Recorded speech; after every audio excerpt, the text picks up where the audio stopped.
How to log into Call of Duty mobile account. Hello guys, this is Atticus from Create Login and Delete back with another tutorial video. In today's video, I'll teach you guys how you can log in into your Call of Duty mobile account. So now let's get started. First thing you'll want to do is open up your Call of Duty. So while this loads, if you are new to our channel, just head down below and hit the subscribe button so you don't miss out on our future videos. Also press the bell icon so you get notified when we release our new videos. Now let's continue. So right here you will see different login methods. So here if you don't want to create an account, you can play as a guest. If you already have a Call of Duty account, you can tap on Call of Duty and log in.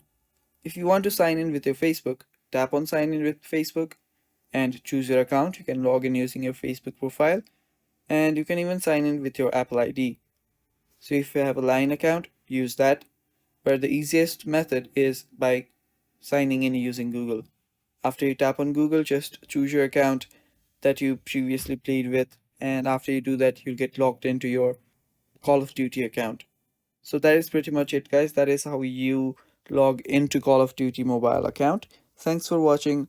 Stay tuned for more.